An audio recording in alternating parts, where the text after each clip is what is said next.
दुखाते हो उसी का दिल जिसे तुम प्यार कर। जब साधक पास रख दीजिए।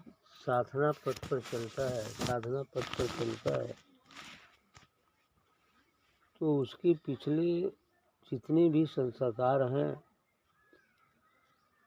उनको जला के राख करने के लिए सद्गुरु व परमात्मा ही साधक को कष्ट देता है।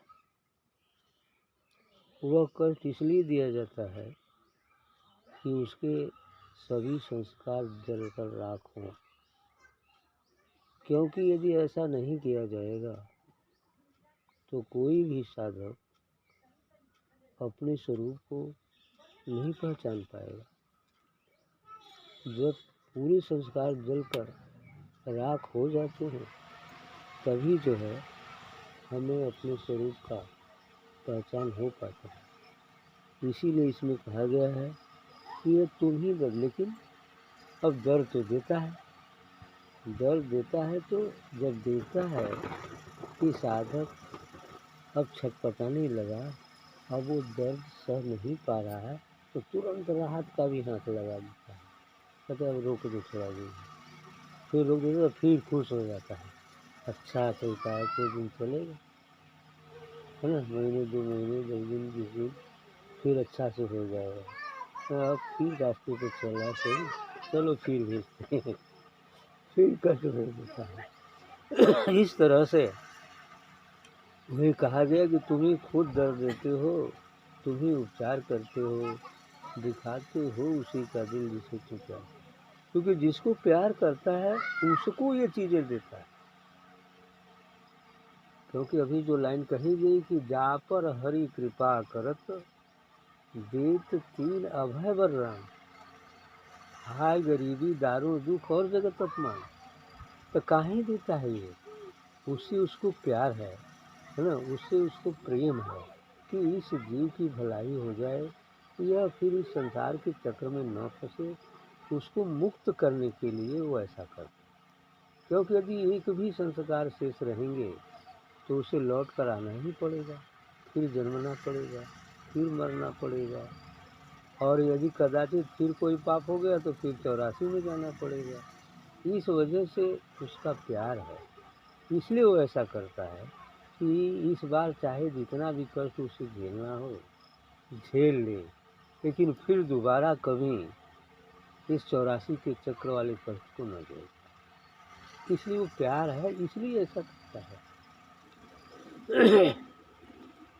तुम्ही खुद दर्द देते हो, तुम्ही उपचार करते हो, तुम्ही खुद दर्द देते हो, तुम्ही उपचार करते हो, तुम्ही खुद दर्द देते हो, तुम्ही उपचार करते हो, दुखाते हो उसी का दिल, दुखाते हो उसी का दिल, जिसे तुम प्यार करते हो, दुखाते हो उसी का दिल, जिसे तुम प्यार करते हो, जिसे संसार से उद्धार को तैयार करते हो, जिसे संसार से उद्धार को तैयार करते हो, उसे हर पहलुए दुनिया से तुम बेकार करते हो, उसे हर पहलुए दुनिया से तुम बेकार करते हो, जिसे संसार से उद्धार को तैयार करते हो, जिसे संसार से उद्धार को तैयार करते हो, उसे हर पहलुए दुनिया से तुम बेकार करते हो। जिसे भी चाहते हो जान से सबसे ज्यादा बस, जिसे भी चाहते हो जान से सबसे ज्यादा बस, उसी से दुश्मनों की तरह व्यवहार करते हो। उसी से दुश्मनों की तरह व्यवहार करते हो। जिसे भी चाहते हो जान से सबसे ज्यादा बस, जिसे भी चाहते हो जान से सबसे ज्यादा बस, उसी से दुश्मनों की तरह व्यवहार करते हो। उसी से दुश्मनों की तरह व्यवहार करते हो।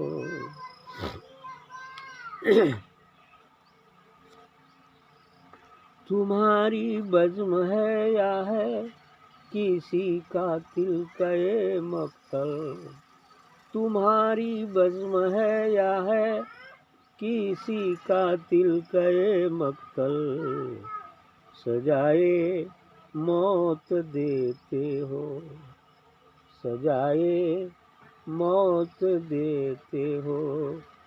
जिसे स्वीकार करते हो, सजाए मौत देते हो। जिसे स्वीकार करते हो।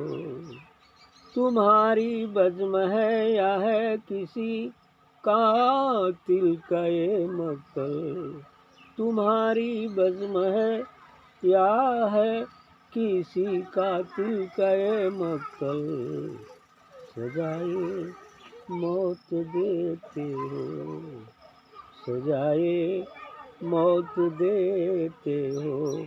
जिसे स्वीकार करते हो, सजाए मौत देते हो। जिसे स्वीकार करते हो। ये क्या ना जो अदा है कहीं दिल की तमन्ना पर, ये क्या ना जो अदा है ये कहीं दिल की तमन्ना पर, कभी इकरार करते हो, कभी इकरार करते हो, कभी इनकार करते हो, कभी इकरार करते हो, कभी इनकार करते हो।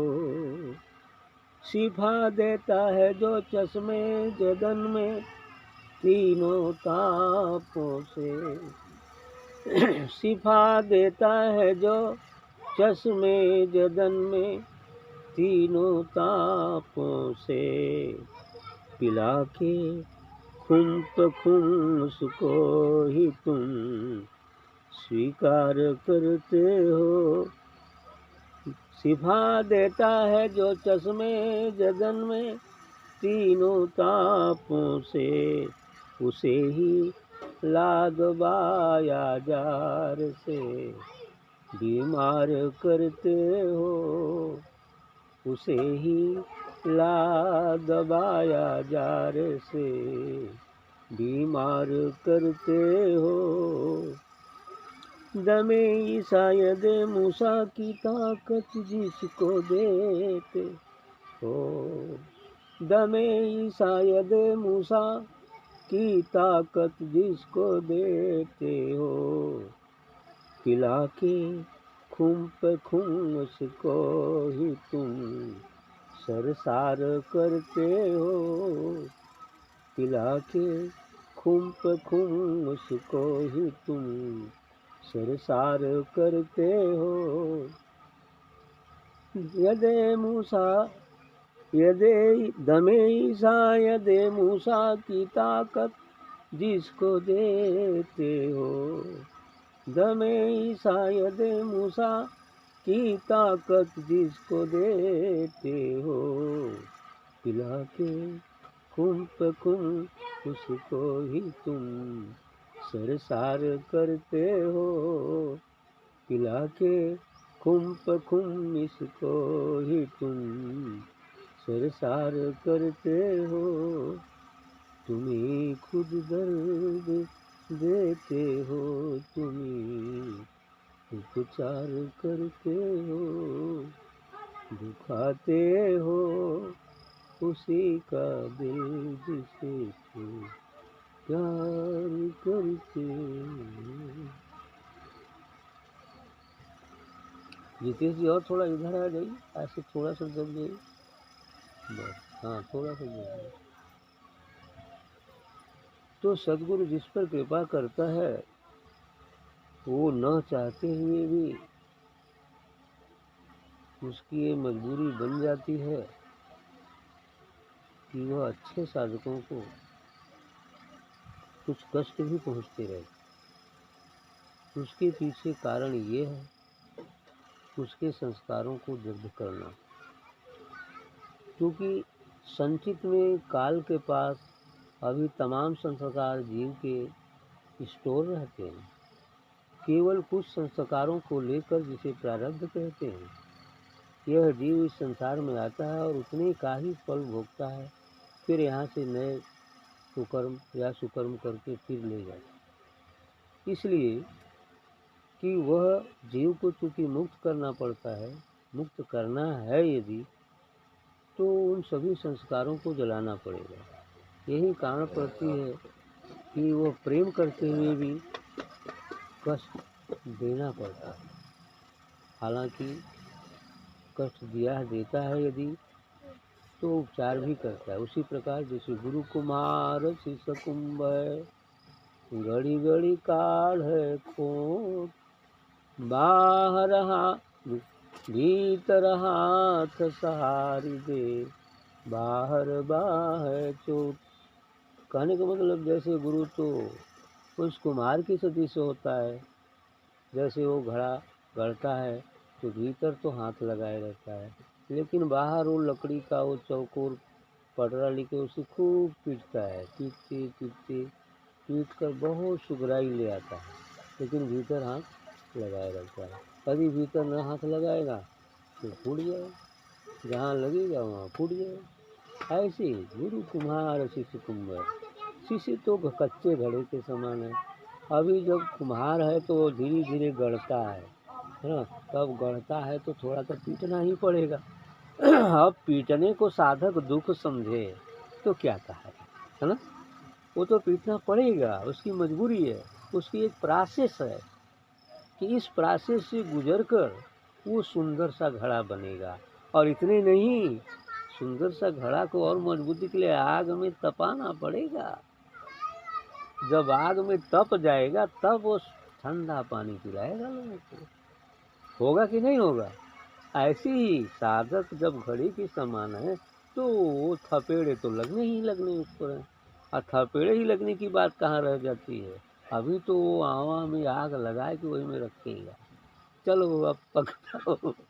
अब पकड़ने में तो भाई कष्ट होगा ही, क्योंकि बिना ताप सहे कोई पक ही नहीं सकता।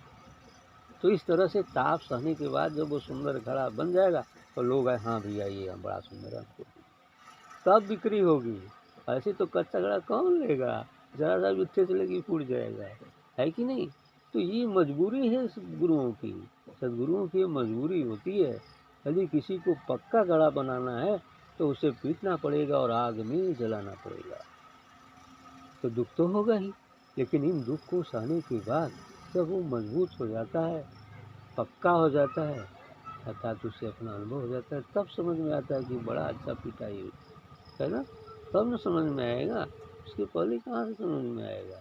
जब लोग कहेंगे भैया हमको भी चाहिए, हमको भी चाहिए, तो कहेगा भाई हमारी कुछ कदर है ना।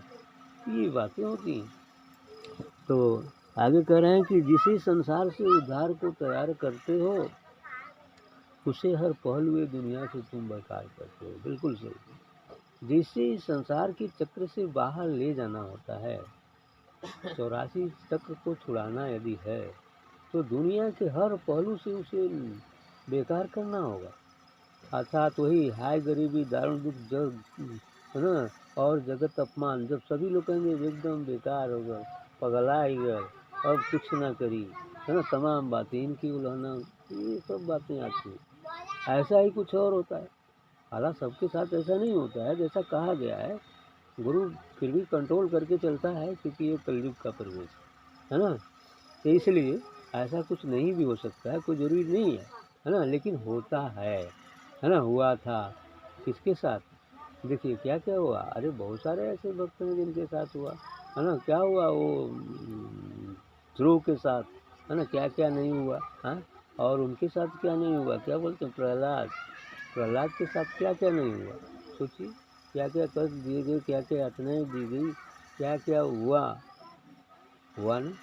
सुदामा भी हैं और बहुत सारे ऐसे संत हैं जिनके साथ ये सब चीज़ें होता है, घटित हुआ, और तभी उनका आज नाम इतने आदर से लिया जाता है। जबकि वे सब कब के त्रेता में थे, कोई सतयुग में था, लेकिन आज भी नाम आ रहा है ना। क्यों? बस यही उनके कर्म के कारण, उनके कार्यों के कारण। मोर ध्वज के बाद देखिए, बेटा के सर पर आरा चलाना माँ बाप का बड़ा आसान काम है, बहुत कठिन काम है ना, लेकिन चलाए वो। तो ये सब चीज़ें रहती है, यही तो बातें होती हैं। इसलिए कहा कि जिसे संसार से उद्धार करना चाहते हो, इस 84 के चक्र से छुड़ाना चाहते हो, तो उसे हर पहलू से बेकार करना पड़ेगा। क्योंकि यदि जरा सा भी उसका लगाव कहीं से है तो मुक्त नहीं हो पाएगा। और वो लगाव दूर तब होगा जब अपना आदमी हमें ठेस पहुंचाएगा, तब न उसके प्रति राग कम होगा।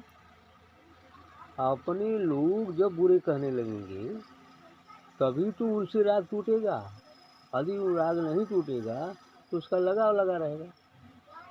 लेकिन उसको जो है बुरा समझना नहीं चाहिए, उसको अच्छा समझना चाहिए कि इन लोगों के द्वारा ही तो हमारे राग को कम किया जा रहा है। क्योंकि कबीर साहब ने कहा, निंदक नियर राखिए आंगन कुटी छवाए। कथो निंदक के नियर ही रखा, एकदम अंगना में ओकर घर बना गया, तू देखल करे कि कहाँ गलती है, ऊपर टिप्पणी करे, और तोहार काम ये है कि ओके छोड़ल करे। अर्थात जब अपने लोग हमें बुरा भला कहते हैं तो हमें उनके भलाई, उनका जो है शुभकामना व्यक्त करनी चाहिए, क्योंकि हमारे राग को अब कम कर रहे हैं, हमारे दोषों को बता रहे हैं, जिससे हमारा राग उनके प्रति जो है वो कम हो रहा है। तो भलाइए न कर रहे हैं। तो ये चीज़ें होती हैं। हालांकि हम अपने अंतर में उनको अपना मानते हैं, लेकिन ये सब चीज़ें हमारे राग को तोड़ती हैं, और जब तक ये राग नहीं टूटेगा तब पकान का कारण बनेगा। काम क्रोध लोभ मोह अहंकार जो राग है, राग द्वेष है, ये सब नहीं टूटेगा तो कैसे होगा।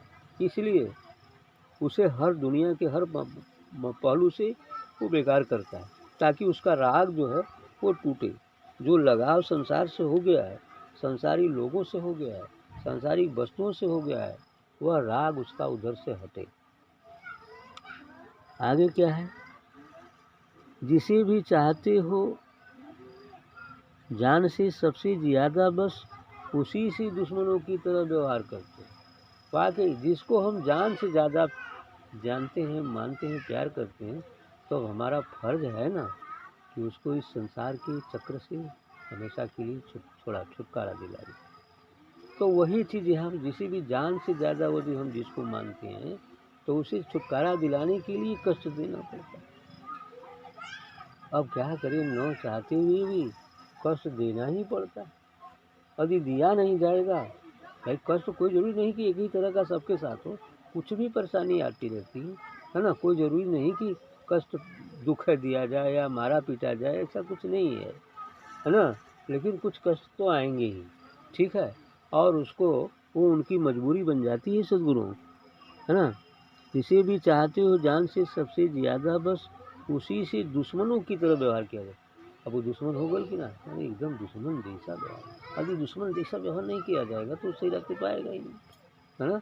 यदि लड़का स्कूल ना जा रहा है अब रोज़ नंगेई करता है, गोली कौली खेलता है तो 2-4 पड़ाका कस के मारते हैं माता पिता, या हरियर सेटकुन काट के जैसे मारा जाए, तब उस कष्ट में क्या है? उस कष्ट में उसका हित है या हित है? उसमें तो उसका हित ही है ना। यदि उसकी भय से यदि वो सही मार्ग पर चलेगा तो बढ़कर कलेक्टर भी बन सकता है, डीएम भी बन सकता है, कुछ भी बन सकता है ना? कुछ भी बन सकता है या नहीं भी बनेगा, तो जो कार्य करेगा, शिक्षा यदि रहेगी तो सही सलामत तो करेगा, तो उसकी भलाई छिपी हुई होती है। तो वो कष्ट उसके लिए जो है, दुख तो उसकी समझ में, उस बालक की समझ में तो आता है कि बड़ी पिटाई हुई है आज, या टीचर ही कभी कभी मारते थे पहले जब जूनियर सेक्शन में, लेकिन अब तो नहीं वो चलता उतना, लेकिन मारते थे लोग। तो क्यों मारते थे? टीचर का कोई दुश्मन था का? कोई नहीं। वो मारते थे इसलिए कि डर से ये अपना पाठ याद करेगा, रोज़ स्कूल आएगा, सही काम करेगा, खेलेगा नहीं, तो इसलिए वो मारते थे, न कि उनका दुश्मन कोई था कि मारते। और वो सीख कर यदि वो आगे बढ़ जाएगा तो नाम लेगा कि नहीं गुरु जी हमको ऐसे पढ़ाए। ऐसा होता है कि नहीं? ऐसा ही हुआ करता है, ऐसा होता है, इसमें भलाई छिपी होती है। तो वही काम तो गुरु करता है, यहाँ भी करता है। अब साधक को यदि कष्ट देता है, मारता पीटता है, तो या अग्नि में जलाता है, तो वो तो सांसद आध्यात्मिक रूप से होता है, जिसमें उसकी भलाई छिपी है, वह अपने मूल स्वरूप को पहचान जाए। इसमें क्या बुराई है? उसकी भलाई तो छिपी है। आगे क्या कह रहे हैं? तुम्हारी बज़ में है या है किसी कातिल का ये मक्तल। भक्त कह रहा है कि तुम्हारी बज़ में है या है किसी कातिल का, कसाई का बूचड़ खाना तना ना। बज़्म माने होता है महफिल। तुम्हारी बज़्म है या है किसी कातिल का ये मक्तल। किसी कसाई का बूचड़ खाना है या तुम्हारी महफिल है। तो तुम्हारी बज़्म है या है किसी कातिल का ये मक्तल, सजाए मौत देते हो जिसे स्वीकार। अब वो जैसे कसाई बाड़ा में ले जाके पशुओं को कटवा दिया जाता है, तो कटवा दिया जाता है तो वहाँ उतना ही काम होता है। तो इसलिए अब वो जब यहाँ साधकों को भी काट दिया जाता है, मतलब उसका अहंकार काट दिया उसका अहंकार काटने के लिए बूचड़ खाने में ले जाना पड़ता है ना। मतलब महफिल नहीं, बूचड़ खाना भी है, जहाँ काम को लोभ मोह अहंकार को मारा जाता है, उसका कत्ल किया जाता है ना। तलवार चलेगी लेकिन खून नहीं निकलेगा, ब्लड नहीं निकलेगा। सुना है ना हम कबीर की बात। तो बस हमारा एकदम तलवार चलत चकाचक है ना, वार भी हो रहा है लेकिन रक्त नहीं निकल रहा है, लेकिन मर रहा है आदमी। कौन मर रहा है? काम मर रहा है, क्रोध मर रहा है ना, लोभ मर रहा है, अहंकार मर रहा है, राग मर रहा है, यानी इसको मरना ही पड़ेगा, है ना। मरने का मतलब शांत होना पड़ेगा इधर से, तब ये कातिल का ही तो मकसद है। इसमें आराम से थोड़ा ही होता है। हंस हंस कंत न पाइया, जिन पाया तिन रो, है ना। हंस हंस जो हरि मिले तो कौन दुआगी हो, यही ना। हाँ, यानी हंस हंस के नहीं मिला, ये बड़ी कठोर राह है और बड़ी सरल भी है, दोनों बातें हैं। मीरा को क्या क्या यातनाएं सहनी पड़ी, सोचिए क्या क्या यातना सही उसने, तब आज उसका नाम इतना प्रेम से लिया जाता है। तो यही बात, यही सबके साथ होता है। जो इस मार्ग पर सच्चे राही है, सच्चे पथिक है, तो इन सब के सब चीज़ कुछ न कुछ, बहुत नहीं तो कुछ न कुछ तो सहना ही पड़ेगा। सजाए मौत देते हो जिसे स्वीकार करते हो। आगे कह रहे हैं कि क्या नाजो अदा है एक ही दिल की तमन्ना पर, कभी इकरार करते हो कभी इनकार करते हो। सही बात। अब एक ही दिल है, एक ही जीव है, एक ही साधक, कभी तो उसे खुशी दे दिया जाता है और कभी दुख दे कभी इनकार है कभी इकरार है, होना लाजमी है। क्योंकि इस इकरार और इनकार की लालच से ही तो वो मार्ग पर आगे बढ़ पाएगा। यदि टोटली इनकार कर दिया जाए तो भी नकारात्मक हो जाएगा, लेकिन इनकार स्वीकार यदि दोनों बातें साथ साथ है तब उसको मन लगेगा, और मन लगेगा तो धीरे धीरे आगे बढ़ जाएगा, और आगे बढ़ते बढ़ते एक दिन पूर्ण हो जाएगा। ठीक है, इसलिए यहाँ पर कहा गया कि एक ही दिल पर ये दो बातें एक साथ घटित होती हैं, कभी इकरार होता है, कभी इनकार भी किया जाता है। शिफा देता है जो चश्मे जदन में तीनों तापों से, उसे ही लादवा आजार से बीमार करते। शिफा देता है अर्थात छुटकारा दिला देता है कोई भी संत महात्मा तीनों तापों से, दैहिक दैविक भौतिक, ये तीन ताप इस संसार में हैं, शारीरिक दैविक और भौतिक। हाँ, दैहिक दैविक और भौतिक तीन ताप हैं। इन तापों से छुटकारा दिला देता है, तो कभी कभी उनको भी बीमार करता है। अरे ईसा की बात सुने हैं आप लोगों ने? ईसा मसीह क्या है? वही ना।